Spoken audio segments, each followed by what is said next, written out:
Bienvenidos a una nueva sesión de Espacio Podcast. Me encuentro con Daniel. ¿Cómo está Daniel? Bien acá, con calor ya. Santiago ya se está poniendo modo verano.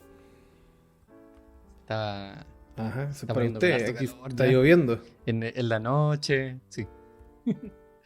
La noche ya se siente al dormir. Bienvenido al verano. Quiero presentar a nuestro invitado. Hoy día se encuentra con nosotros el nuevo JA de la Asociación Metropolitana, Pastor Alfredo Rivera. Bienvenido, Pastor. ¿Cómo está? ¿Cómo están? Yo contento de poder estar aquí con ustedes en este nuevo desafío, una nueva ciudad. Nos cambiamos desde la Asociación Sur Austral de Chile hasta la capital, así que estamos contentos por el nuevo desafío. Felices de estar acá en el podcast también para poder compartir acerca de las enseñanzas de Jesús en las lecciones. Lo estamos Amén. estrenando. Muchas gracias por... Se está estrenando el pastor Ajá. así, llegando Recién. y recién, Nuevecito, sí. imagínate. Recién llegado, amigos. Y al podcast, al tiro. Llegó esta semana, si no me equivoco, ¿no? Esta semana llegó. Sí, o sea, fui nombrado hace un par de días, claro, y ya estamos aquí metidos, empapados con la metro. Bien, bien. Esa es la actitud. Así se hace. Sí. Hay que aprovechar el tiempo que después no le van a dejar, no va a tener tiempo. Después va a Oye, tener la agenda así full ocupada. Alfredo, cuéntame un poquito, porque Alfredo yo lo conocí en la universidad. Así es, pues. Él egresó un poquito antes que yo. Hace años atrás, ¿no? Hace años atrás. Sí, yo entré en el 2014 a la universidad, 2018 salí, por ahí creo que nos conocimos, 17, 18. Más o menos. No es tanto, ¿no? 10 años tampoco es tanto. Pasa rápido, sí. El tiempo. Cuéntame un poquito qué es lo que ha hecho, en dónde has estado. Bueno, sé que estabas de JA en el sur, pero cuéntanos para que los chicos te conozcan. Bueno, como mencioné recién, yo salí el 2018 de la Facultad de Teología. Ahí yo soy oriundo de Concepción, entonces salí a trabajar a la Centro Sur. Estuve de capellán en un lindo colegio que es el Colegio de Lota. Estuve trabajando allí con el pastor Andrés Vélez, que ya está jubilado. Y de allí empecé a trabajar, pasé por Chillán y después en la pandemia fui llamado a Angol, a la Asociación Sur Austral de Chile. Ahí estuve en el distrito 2 añitos, anduve por la Araucanía, después pasé a Barros Arana, lindo lugar de la Araucanía, desconocido para varios. Cuando a mí me dijeron vas a ir a Barros Arana, no conocía mucho dónde quedaba, ¿no? En todas las ciudades hay un Barros Arana, una calle que se llama así, pero el pueblo mismo es un pueblo encantador. Y ahí tienes Teodoro Smith, tienes Tolten, Keule en la costa, Bella Vista, tienes lugares preciosos. Así que ya en el Congreso del Campo, en el 2023, fui nombrado como Departamental de Jóvenes y Conquistadores y Aventureros de la Sur Austral. Y recientemente en el Congreso acá de la Metro, fuimos nombrados para venir a trabajar acá. Así que esa es mi ruta. Cosa poca en día. Sí. Estaban harto al lado. Tiene una Bueno, bienvenido a hijita Santiago. chiquitita, ¿no? Tengo, sí. Amparo se llama mi hija. 1 año y medio tiene. Mi esposa Maite. Oh, Nos conocimos chiquitita. ahí en la UNACH. Colportamos juntos. Ahí nació el amor. Así que ahí... buena experiencia, amigo. Así que ahí estamos los tres. Vamos para todos lados. Recomienda la UNACH, pastor. Recomiendo la UNACH. Recomiendo Colportar. Recomiendo que cumpla la misión y conozca ahí a quien le acompañará también en la misión. Eso. Ya saben ya. Quieren encontrar el amor, UNACH. Colporten, UNACH.cl. Para que sea de la iglesia. Que sea de la Ajá. iglesia. Oye, También. oye, Eso es el lo que colportaje de importa. hartas ventajas igual, porque tú vas conociendo allí en la convivencia, en los momentos de oración, en los momentos difíciles, en la prueba, ahí conoces los caracteres, te ayuda. Es importante. Es cierto. Buen consejo. Ven, ustedes saben, el podcast es versátil, no solo es Biblia y cosas, también hablamos del amor. Claro. Ahora quiero pasar a... Bueno, la Titi va a llegar en cualquier momento. Vamos a partir, así que le vamos a pedir a el pastor Alfredo que pueda hacer la oración inicial y podamos entrar al comentario de la lección de esta semana. Claro que sí, vamos a orar. Ahí le pedimos a los amigos que nos están escuchando que puedan concentrarse y que podamos invitar al Señor en esta conversación. Vamos a orar. Amado Padre Celestial, gracias Dios te damos porque separamos este espacio y tú nos llamas, Señor, a dialogar acerca de las enseñanzas de la Biblia. Y queremos en esta oportunidad que tú seas nuestro invitado para que usted también sea quien nos hable y nos aconseje y pueda darnos grandes lecciones que no solo podamos aprender, sino que también podamos aplicar en nuestra vida. Acompáñenos desde aquí en adelante en los desafíos que vengan, bendiga nuestra vida y ayúdenos, Señor, a ir más cerca de usted siempre. En el nombre de Jesús. Amén.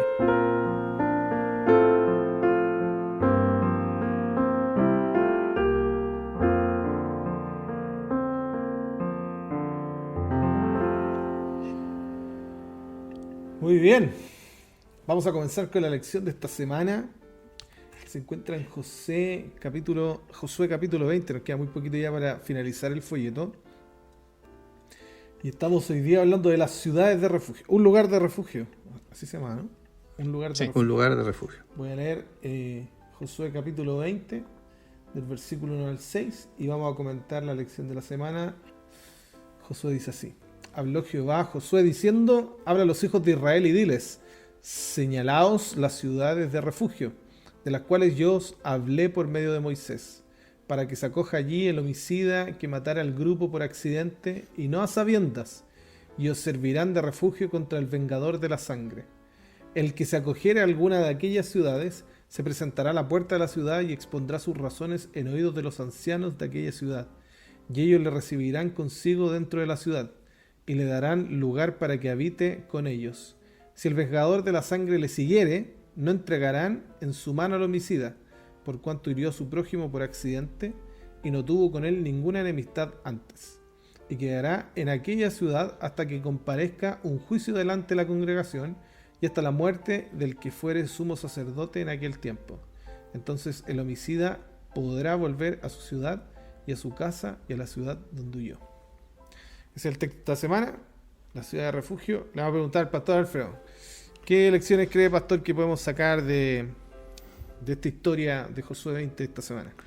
¿Sabes qué pensaba yo mientras estuvimos allí repasando todo el tema? Es cuando se hace justicia vecinal. No sé si has visto aquellos videos a veces cuando hay alguien, ¿no?, que cometió un error y alusan a un compadre, ¿sí?, a un sospechoso. A un sospechoso lo toman así, lo ponen en un poste. Ciudadanas. Claro, y justicia. A veces linchan personas solamente porque alguien apuntó. Y puede ser que haya sido el culpable de algo, pero puede ser que sea inocente también. Entonces, se me vino a la mente esto cuando nosotros veíamos acá, y una de las grandes lecciones es el valor que le da a Dios a la vida humana, profundamente, ¿no? Y el valor al juicio también. Cuando uno ve que hay 6 ciudades de refugio, en estos casos, en donde, como bien decía el texto, hay algún accidente, algún acto sin intención de muerte quizás aquí, ¿cierto? Hay un lugar en donde la persona podía refugiarse, no para escapar del delito o para hacer o para huir, ¿no?, de la situación solamente. Era un momento en donde había una espera y había un juicio justo. Entonces vemos acá 2 cosas interesantes: cómo Dios valora la vida humana y cómo Dios también es un Dios de misericordia, pero también de juicio. Y el juicio debe ser justo, ¿no? Ahí esperaban, investigaban el caso, ahí se protegía la vida de la venganza de la familia o de la gente que quería cobrarla, y sin violencia ni venganza apresurada había entonces ahí una evaluación. Lo interesante es que estas ciudades de refugio eran accesibles para todos. También hay un principio interesante allí. Era para el que podía ir, israelita, extranjero, iba a la ciudad de refugio, se protegía si era inocente, pero también se aseguraba la justicia para el culpable. Y eso es algo que es importante destacar dentro de todo el contexto, ¿no? Ahora, la persona tenía que estar dentro de la ciudad, había que entrar. Y ahí empezamos nosotros a ver que la lección nos da algunas aplicaciones de ahí en adelante, ¿no? Dentro de este contexto cultural, hay algunas cosas que se van aplicando. Para que esta persona pudiese estar refugiada, la persona debía tener que entrar, ¿no?, caminar, ir, buscar. Debía tener la iniciativa de poder estar refugiado, y el refugio iba a llegar y ahí iba a esperar él hasta que el juicio llegara. Y si nosotros vamos aplicando un poquitito más esto a nuestra vida, nos damos cuenta de que Jesús va actuando también de manera simbólica aquí como un refugio en muchas ocasiones en nuestra vida. Ajá. Entender que en el contexto no existía la policía, no existían los juzgados, como le dicen mis amigos en Santiago, el juzgado.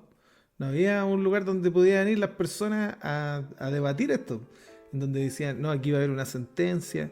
Estábamos acostumbrados, sobre todo en la historia de después en Ruth, que hay juicios en las puertas de las ciudades, porque la puerta era como un centro comercial y se ponían jueces y todo. Pero ¿qué pasa en este contexto? No hay una figura de policía, ni de jueces, ni de Corte Suprema. Era Moisés, después era Josué. Pero ¿qué pasa con estos casos de accidente? Porque es interesante saber que este es un caso de accidente. porque la ciudad de refugio no es de Josué, la ciudad de refugio está basada en número 35. Y el número 35 dice que el homicida iba a ser matado, o sea, el que lo hacía con mala intención. O sea, la persona que cometía una felonía era lapidada, era asesinada. Pero ¿qué pasa con los que cometían accidentes? Entonces, si uno se pone en el contexto, ¿qué pasa si alguien por accidente mataba a una persona o lo asesinaba, pero decía que era un accidente? Era necesario llevarlo a estos lugares que eran un lugar de corte, un lugar de juicio. Ahora, otra cosa importante es que eran 6 ciudades de refugio. Y eran 3 en el lado oeste del Jordán y otras al lado este. Cierto que algunas tierras de parte de Edom se quedó también para los hijos de Israel. Entonces, ¿cómo se huían? Si el Jordán, el caudal del Jordán no era pequeño, entonces, ¿cómo la persona huía? Entonces, aquí tengo anotada la lista. Era en Sedes, en Neftalí, en Siquem, en Hebrón, que era en el lado donde estaba Jerusalén, ¿cierto? En la tierra de Canaán. Y en el este del Jordán, que era Beser, Ramot, Galad, y en el Golán, que era de Rubén, Gad y Manasés. Entonces, el contexto era, si alguien por accidente mataba a una persona, si era pillado por la familia, las personas se podían vengar, ¿cierto? Se llamaba el vengador de la sangre, o el que derramaba sangre. Pero si llegaba a la ciudad de refugio se le podía hacer un juicio. Y habían varias características. Por ejemplo, se le juzgaba, se le evaluaba, y si era inocente, o sea, si había sido sin querer, no pasaba nada, ¿no? Pero si no, se castigaba. Pero también estaban los que podían arrepentirse y vivir en la ciudad de refugio haciendo penitencia. Así como, ¿cómo se llama? Cuando hacen horas comunitarias. ¿Han escuchado eso, no? De repente los perdonan, sí. Dicen ya, pero tienen que hacer horas comunitarias. Pero esta persona se queda trabajando en la ciudad de refugio hasta que el levita moría. Y esa es otra cosa importante, que en la ciudad de refugio eran para los levitas. ¿Se acuerdan que los levitas no recibieron tierra? Trabajaban en el santuario, que en ese tiempo no había santuario todavía. El santuario recién lo construye Salomón. Entonces, las ciudades de refugio era la tierra donde habitaban los levitas y trabajaban y hacían sus servicios.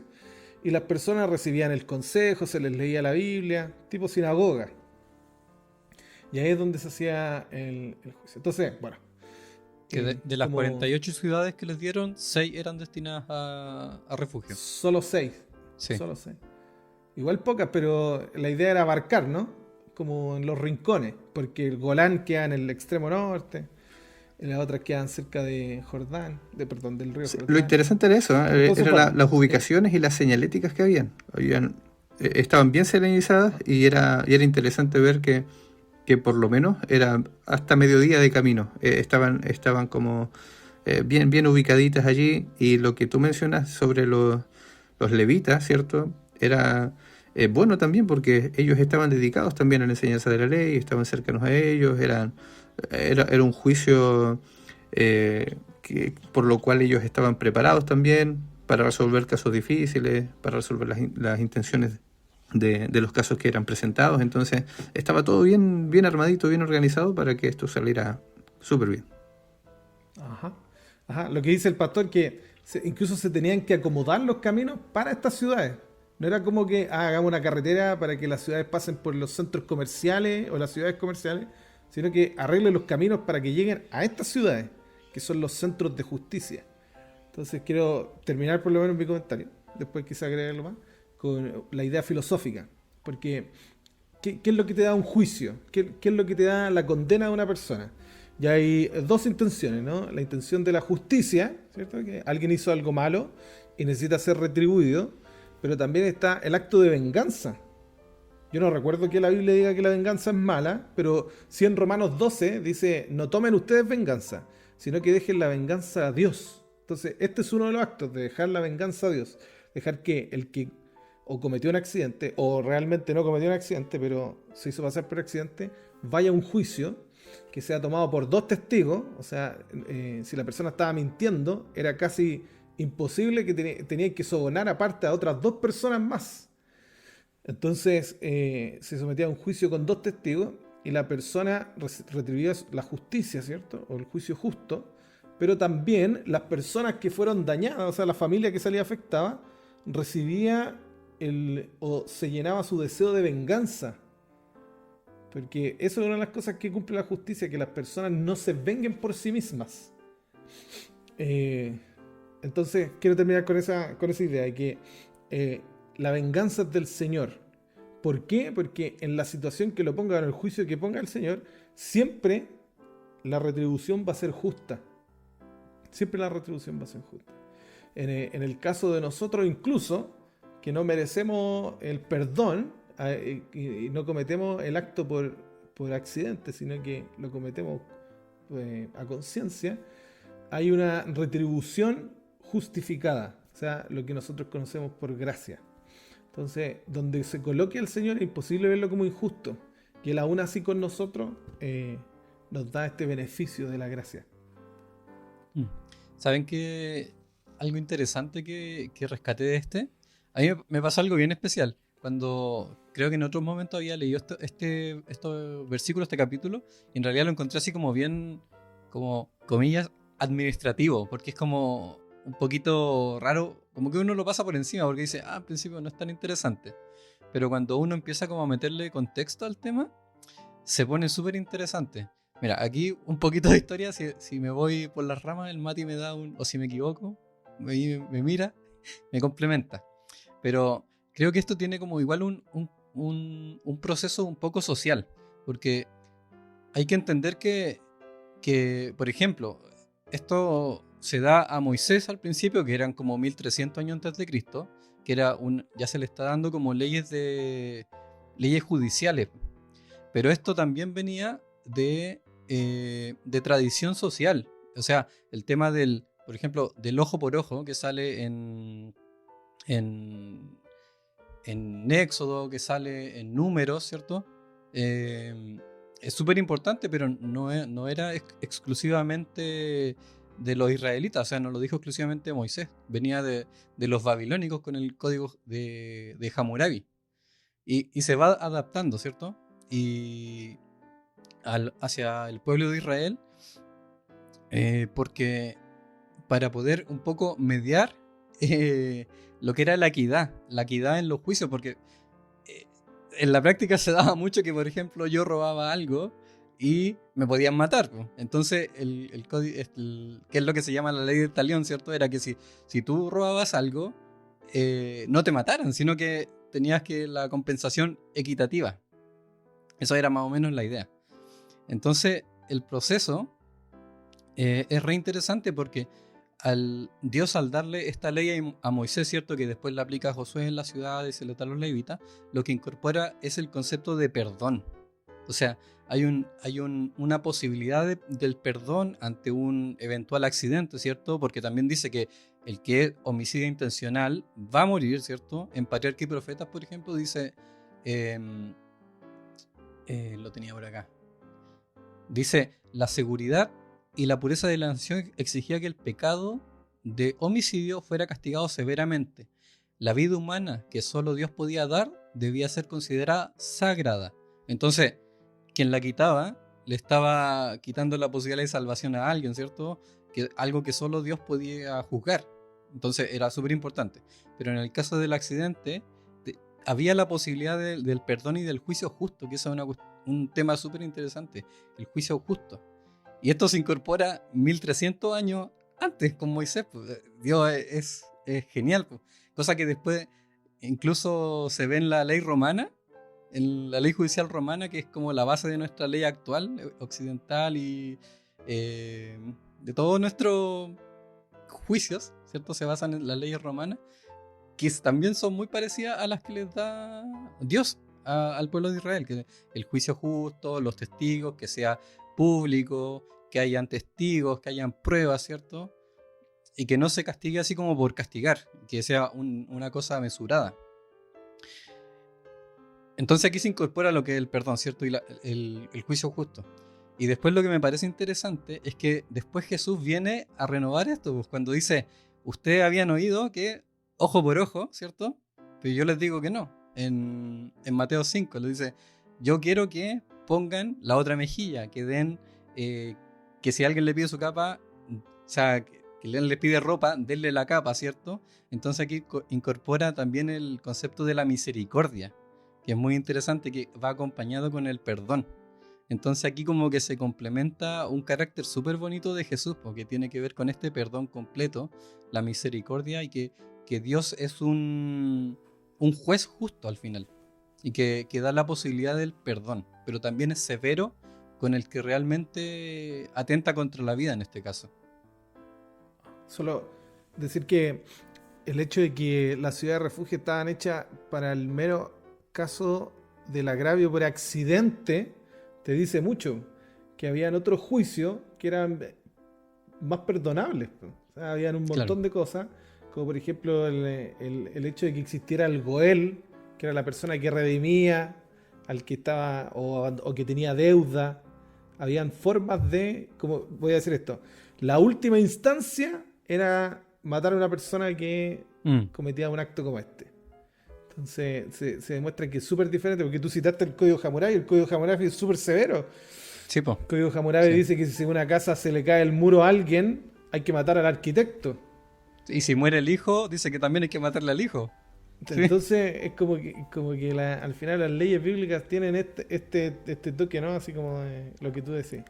Como que son súper buenas estas leyes, mejor que inventamos los judíos. La gente es súper buena acá. Bueno, ¿Algo quiere decir? ahí es interesante ver cómo aparece un poquito en la tipología, ¿no? Del refugio, y que nos va guiando la lección para allá, Jesús, aparece Jesús ahí, ¿no? Como nuestro refugio. Y es interesante ver cómo podemos ir haciendo algunas aplicaciones allí entre lo que estas ciudades eran y lo que Jesús es para nosotros, porque si bien es cierto, allí los que nos están escuchando y nosotros mismos hemos cometido errores en la vida y en la caminata. Y dentro de los errores y de la culpa que podamos sentir o del pecado con el cual estamos luchando, es importante ver que así como la ciudad de refugio estaba señalizada, estaba con las carreteras amplias, estaba en lo alto de la ciudad, Jesús está de la misma forma mostrándonos allí, ¿no? Llamándonos en todo momento, llamándonos a Él. Juan 6:37 dice que el que me viene yo no lo echo fuera. Hay invitaciones constantes en los evangelios de parte de Jesús para ir a Él. Solo que el que había cometido allí el error o la falta tenía que entrar a la ciudad para poder tener refugio. Entonces, lo mismo pasa con nosotros. Aquí Jesús nos llama a estar en Él, a que Él pueda estar en nosotros. Y si bien es cierto, podemos tener buenas intenciones, creer en Dios o en Jesús, etcétera, solamente que hay una acción que poder realizar. Hay que ir, tomar la decisión de poder ir y refugiarnos en Él. Y eso es interesante porque solamente estamos seguros espiritualmente cuando permanecemos en Él. Y dentro de esa aplicación tenemos algunas cositas que a mí me llamaron la atención. Dentro de toda esta historia de las ciudades de refugio podemos encontrar poquititos, ¿no? Tintes de cristología, de soteriología, de escatología, de santificación. Podemos ver allí cómo Jesús es accesible para todos, visible para todos, que nos invita a todos, que podemos encontrar seguridad en Él y dentro de Él, y que hay un juicio que también es redentivo, ¿no? Que también es accesible para nosotros, solo que también el juicio va a llegar en algún momento de acuerdo a lo que se investigó, y ahí comenzamos a ver que hay un juicio que es investigador, ¿no? Y ahí antes de la sentencia. Vemos que el Señor va conociendo las intenciones verdaderamente del corazón por las cuales cometimos algo, ¿no? Que era parte también de si era accidente o no que a una persona mató a otra, ¿no? Está la intención que demuestra las acciones que se cometieron. La gracia está abierta allí también en reflejo a esta ciudad de refugio. La gracia está disponible. Hay que correr y tomarla. La salvación no es algo abstracto, no es algo no es solamente una ilustración, es un refugio real del pecado, un escape del enemigo. Y vemos entonces cómo al ir a estas ciudades se efectuaba un juicio, y que después del juicio había entonces una sentencia, que es parte de lo que estamos viviendo hoy nosotros como pueblo, como iglesia, ¿no? Estamos en periodo de juicio, la profecía lo dice así. Es un juicio de investigación hasta que venga, o hasta que termine, ¿no? Y ya venga la otra etapa, ¿no? Entonces, para ir cerrando quizás esta idea, vemos cómo Jesús nos llama, de alguna forma llama nuestra atención, de esta forma ilustra cómo Él puede ser nuestro refugio, de que nos podamos preguntar que cuando nosotros cometemos el error, ¿para dónde nos refugiamos o en qué nos refugiamos? También quizás hay jóvenes acá que pueden estar refugiándose en otras cosas, ¿no? En amistades, en redes sociales, puedan desahogar su corazón quizás en alguna otra actividad. Solo que Cristo está aquí, tocando la ventana de nuestra casa otra vez para llamar la atención y que nosotros podamos abrir la puerta y que Él pueda entrar con nosotros y en nosotros, ¿no? Solo que la salvación, como dice allí Pablo también, tiene que ver con permanecer. Juan lo destaca muy bien así en Juan 15, en la parábola de la vid, ¿no? La permanencia es clave en esto, la insistencia en estar resguardado en Él, y la oportunidad que Dios nos presenta, así como las ciudades también, abiertas 24/7. Ahí está, con los brazos abiertos al Señor, llamando nuestra atención y dirigiendo nuestros pasos también a Él. Amén. Me gusta mucho. Hola a todos. Saludo primero. Espero estén bien. La verdad me gusta mucho este texto. Siempre me llamó la atención que hubiera una legislación con ciudades de refugio dentro del pueblo de Israel, porque principalmente son accidentes, ¿cierto?, que ocurren. O sea, prácticamente uno podía estar, no sé, ya 2 personas fueron a talar árboles, ¿cierto? Y a esta persona que estaba talando el árbol se le sale la cosita del hacha y esta le pega a su hermano y este muere al instante. Y uno queda así como, acaba de ocurrir, ¿cierto?, un homicidio, no un asesinato, porque no fue con intenciones, ¿cierto?, de que el hermano muriera, pero aún así, hermano en Cristo diciendo, ¿cierto?, pero aún así ocurre la muerte. Entonces tenemos este problema, esta disyuntiva, o sea, ¿qué pasa ahora? Porque si se entera un familiar, obviamente va a querer la venganza, ¿cierto? Obviamente va a querer tomar la justicia por sus manos. Y aquí empieza el problema, ¿cierto?, de esta sociedad, como tomar la justicia por sus manos. Realmente es algo que el pueblo de Dios tiene que hacer. Entonces nace esta legislación, ¿cierto?, que es de las ciudades de refugio. Y me llama la atención porque la santidad de la vida humana no generalmente era reconocida en pueblos paganos, en pueblos ateos. No era tan importante la vida porque daban la vida constantemente, no sé, por sus dioses, se peleaban, ¿cierto?, con otros pueblos, tenían bajas, ¿cierto? Finalmente, el único pueblo como que realmente le importaba la santidad de la vida humana y se recalcaba por eso es la religión cristiana. No hay otra que respete tanto la vida como la religión cristiana. Entonces, tenemos, ¿cierto?, que desde hace mucho tiempo aquí, Dios procura recalcar ante su pueblo la idea de que poner fin a la vida de cualquier ser humano en cualquier circunstancia es algo muy serio. No es algo que se tome a la ligera, no es algo que se pueda pasar desapercibido nomás. No es como, fue sin querer, ya olvidémoslo. No, o sea, pasa algo, ¿cierto? Es necesario que haya sus consecuencias, pero aquí le tenemos como la solución, ¿cierto?, cuando tengan este tipo de accidentes. Entonces, es importante porque después del diluvio Dios declaró que el que derrame sangre de hombre, por el hombre su sangre será derramada. Nosotros sabemos que esto es porque nosotros somos hechos a imagen de Dios. O sea, nosotros como cristianos realmente tenemos esta como visión de que la vida es muy importante y Dios es pro vida siempre. Entonces, estamos, ¿cierto?, teniendo esta legislación constante para que no mueran más personas, para que no sea derramada más sangre, para que la vida y el amor sea lo que reine, ¿cierto?, en el pueblo de Dios. Y esta distinción es súper importante porque constantemente están rodeados de pueblos que no tienen este tipo de legislaciones. O sea, uno piensa y cómo se la arreglaban en otros pueblos. O sea, yo me imagino un lejano oeste, todos tomando así como, tomando las cosas por sus manos, ¿cierto? Y con matanzas que normalmente no terminaban nunca. ¿Por qué? Porque seguían de generación en generación. Entonces imagínense que el Señor necesitaba destacar de alguna manera al pueblo de Dios y lo hizo con esta legislación, ¿cierto?, para darles esa distinción. O sea, ustedes son personas más racionales, ustedes son personas que tienen a Dios en su vida. Entonces necesito que la venganza no la tomen ustedes porque la venganza es mía. Entonces, qué lindo es que el Señor constantemente nos está dando cosas para distinguirnos, para que seamos distintos a los demás pueblos. Y algo específico que me gusta de estas ciudades es que la ciudad de refugio no podía ayudar a cualquier persona. O sea, la ciudad de refugio era algo muy justo. ¿Por qué? Porque se seguía el proceso legislativo, ¿cierto? Ya hemos hablado de esto. Y normalmente la idea de la justicia es que no se le pueda pagar a alguien por salir libre, ¿cierto? No se trate a gente de mejor manera, a gente peor. La idea es que sea, ¿cierto?, un proceso judicial en el que hayan hartos testigos, en el que se sepa el contexto de la situación, la intención de la persona real, y ahí recién se pueda acoger, ¿cierto?, a esta persona. Y no solamente esto, sino que las ciudades de refugio no podían ayudar a personas que simplemente se acercaban a la ciudad. ¿A qué voy con esto? No, la persona no podía ir a la ciudad y luego darse la vuelta. Y aquí me gusta porque la palabra específica para esto la ocupó el pastor, que es permanecer.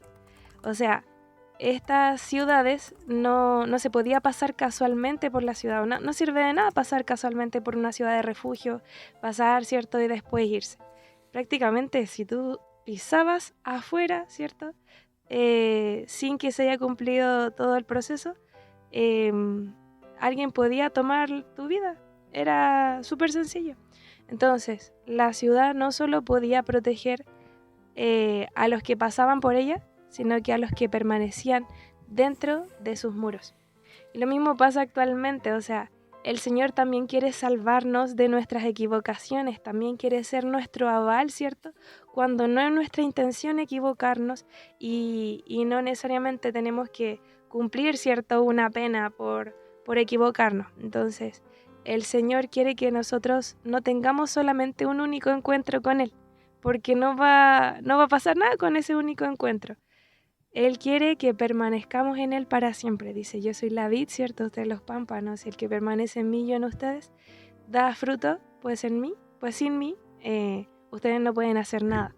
Entonces, qué importante es que reconozcamos quién es nuestra ciudad de refugio. Que nosotros también podamos hacer todo lo que hicieron en ese tiempo para que la gente llegue a esa ciudad de refugio que es Cristo. O sea, en nuestro papel es que hagamos caminos que puedan llegar así muy cerca a esta ciudad de refugio. Nuestro papel es que esas ciudades de refugio estén cerca de las personas. Nuestro papel es que las personas conozcan a quién es la ciudad de refugio. Entonces, conocer nuestro lugar, conocer cuál es el lugar de Dios, ¿cierto? Cuál es el papel que cumple y dejarlo hacer su voluntad, dejarlo mostrar el amor que tiene a cada uno y la justicia que es sobre toda justicia que nosotros no podamos imaginar. Y qué importante lo que dicen con respecto a... Ay, como que me llegó. Estaba pensando en que igual todos deberíamos quedarnos en la ciudad de refugio. O sea, creo de repente no es solo como un concepto así como el homicida por accidente, como que tiene una trascendencia en el carácter de todos. Por ejemplo, cuando hablamos del perdón y de la misericordia es parte del carácter. Y por ejemplo, conjunto a lo que estaban hablando ustedes de la permanencia, estaba buscando aquí un texto que también está en Patriarca y Profeta, que dice, no basta que el pecador crea en Cristo para el perdón de sus pecados, debe, mediante la fe y la obediencia, permanecer en Él. Si pecamos voluntariamente después de haber recibido el conocimiento de la verdad, ya no queda más sacrificio para los pecadores. Y nosotros somos súper responsables como de invitar a toda la gente a la ciudad de refugio, que es Cristo. Entonces es como, vengan a la ciudad de refugio. Aquí es donde hay que permanecer para poder ganar en perdón, misericordia, que son cosas súper importantes. Entonces, por eso me gustaron las preguntas del viernes, las últimas, que aquí vamos a hacer las preguntas al pastor. Dice, una pregunta que nos hace la lección, dice, ¿cómo podemos aprender a permanecer continuamente con Jesús? O sea, en Jesús, dice, ahí en la ciudad. ¿Cómo podemos encontrar paz y seguridad en Jesús? Y de qué manera Satanás, ¿cierto?, constantemente nos trata de sacar de la ciudad de refugio para que llegue este juez de sangre que se llamaba, que nos podía matar. Es interesante que así como Juan el Evangelista, ¿no? repite la palabra permanecer muchas veces, ahí mismo en la parábola de la vid. También repite la palabra conocer en su evangelio. Y el conocer que escribió Juan tiene que ver con la intimidad. De hecho, si no me equivoco, ahí me corrigen después, creo que es ginosco es la palabra. Cuando vamos a la Septuaginta, vemos que en el Antiguo Testamento ginosco se ocupaba cuando, por ejemplo, en Génesis decía, y conoció a Adán a su esposa Eva, y nació su hijo. Ese conocer de intimidad, de secreto, de relacionamiento, es el que ocupa Juan para poder destacar o ilustrar la relación que él debiese tener con los discípulos. De hecho, en Juan 6, cuando en un discurso allí la gente comienza a irse, Jesús mira a los discípulos y dice, vosotros quieren irse también, y Pedro es el que dice, Señor, ¿dónde vamos a ir? Si tú tienes las palabras de vida eterna. Nosotros creemos y conocemos que tú eres el Cristo, el Hijo del Dios viviente. Entonces Juan hace esta diferenciación entre creer y conocer yo creo que es la clave para permanecer. Las ovejas del buen pastor conocen su voz, y el conocer tiene que ver con poder cultivar hábitos espirituales que puedan ayudarnos en nuestra caminata diaria a estar con Jesús. No encontrarnos con Jesús en un culto, en un sermón, en un culto joven, en la iglesia en la mañana. No, es poder dialogar con Él, es poder sentarse con Él, decirle que se sienta al lado tuyo, allí en la mesa cuando vas a comer, conversar con Él, allí en tu viaje, dialogar tus cosas cotidianas, personales, íntimas. Eso es relacionarse. Y cuando tú conoces a una persona y te relacionas, comienza a crecer la confianza en esa persona. Y cuando ya confías, entonces ya todo es distinto. Nadie confía en alguien que no conoce. Entonces, cuando tú comienzas a conocer a Jesús de esa forma, más cotidiana, más sencilla, más simple, cercana, como Él desea, comer contigo en la mesa, ¿no? Y en el corazón, eso produce que esta caminata sea con un compañero, un amigo que es real, que no es solamente teología, no es solamente un sermón, que es Dios contigo. Y cuando eso pasa y vamos conociendo a este Jesús, ¿cierto?, que es nuestro refugio, ya la permanencia se hace sostenible. Así que eso yo creo que es clave dentro de esto. Ahora, sumando esa pregunta, ¿no? Cuando todo se desmorona allí, cuando entra la ansiedad, el miedo, la culpa, la soledad por algún pecado, ¿a dónde corremos? ¿Para dónde estamos corriendo? Y quizá esa pregunta yo quiero hacérsela a aquellos que nos están escuchando en este momento. ¿Dónde estás corriendo? ¿Dónde te estás refugiando? Vuelvo a repetirla, ya la hicimos una vez, ¿no? Pero vuelvo a repetirla porque puede que existan ciudades de refugio falsas en donde los que nos están escuchando, nosotros mismos nos estemos refugiando. Distracciones, redes sociales, el consumo de algún contenido, la realización de algún pecado que nos tienes amarrados ahí, ahogados hasta el cuello, amistades tóxicas, música, deporte quizás, puede ser cualquier refugio, algo que te haga desconectar del problema, solo que existe solamente un refugio que es real y que es seguro y que es constante y que es eterno. Y que nos da cosas que el mundo no nos da. Y ese refugio es Cristo con los brazos abiertos. O sea, como dijo Titi allí, no es solamente estar cerca de Dios, no basta con eso. Es entregarse a Él y dejarle entrar y estar y vivir y caminar en esta ciudad de refugio que es Jesús. Elena de White también tiene un comentario al respecto en Patriarca y Profetas. Dice: las ciudades de refugio destinadas al antiguo pueblo de Dios eran un símbolo del refugio proporcionado por Cristo. El mismo Salvador misericordioso que designó esas ciudades temporales de refugio proveyó, por medio del derramamiento de su propia sangre, un asilo verdadero para los transgresores de la ley de Dios, al cual pueden huir de la segunda muerte y hallar seguridad. No hay poder que pueda arrebatar de sus manos a las almas que acuden a Él en busca de perdón. Amén. Jesús dice en Juan 6:37, el que viene a mí no lo echo afuera. Jesucristo es nuestra ciudad de refugio y así lo aceptamos. Que el Señor les bendiga. Estamos finalizando. Qué bonita lección, qué bonito hablar de Jesús. Hay un autor que me gusta, que en un libro decía: no tienes por qué encontrar a Jesús en toda la Biblia, no es necesario. Qué equivocado. La ciudad de refugio apuntan a Jesucristo. ¿Cómo eso? Estamos estudiando eso. Bueno, estamos finalizando. Agradezco sus comentarios. Agradezco que sus comentarios también, Pastor. Quiero recordarle que todos nuestros materiales están en Ministerio Joven, Unión Chilena, tanto en Instagram como en YouTube, y se comparten en Spotify. en donde pueden darle me gusta, dejar algunos comentarios en Spotify, seguirnos. Veo que sigue subiendo los seguidores, por favor. Si no se ha suscrito al Spotify, suscríbase. Y también se postea en iVoox obligatoriamente, pero no me gusta iVoox, pero lo tengo que subir ahí. Y hay gente que no escucha ahí. ¿Quiénes son? Muéstrense. ¿Quién es esa comunidad oculta? Ya. Quiero escuchar ese saludo especial. Oye, hay un saludo especial, que no se te olvide. Tenemos noticias. Pastor, estuvo El de pastor cumpleaños. estuvo de cumpleaños, hay que saludarlo. Feliz cumpleaños, pastor. Feliz Hace cumpleaños, poquito. Que Dios le pastor. bendiga. Muchas gracias. Muchas gracias. Espero Feliz que le hayan cumpleaños. regaloneado mucho. Son Ah, 30 añitos. jovencito. Entré a los 30 añitos. Ya estamos entrando a la otra década. Felicidades, que el Señor le bendiga, que le siga prosperando en su ministerio, en su linda Eso. familia y que tenga un excelente año. Que sea un buen año. Que se vean derramadas las bendiciones del Sí, cielo. estoy full concentrado allí y rogando para que el Señor, y bueno, convencido en realidad, de que el Señor nos va a bendecir en la gran Asociación Amén. Metropolitana de Chile. Amén, pastor. Amén. Muy bien.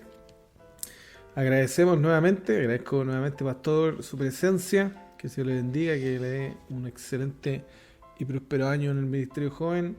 Que también bendiga a la Dani y al Titi. La Titi y el Dani. A la Dani y el Titi. Ya estamos cambiando los géneros. Está moderno el podcast, ¿viste? Ya estamos cambiando Ya tengo géneros. sueño. Es tarde.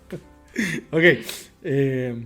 Les dije que los materiales transmitieron Joven en Unión Chilena, así que solo les recuerdo estudiar su lección todos los días. Que el Señor les bendiga y nos escuchamos esta próxima semana en un nuevo espacio podcast. Chao. Chao. Chao, chao.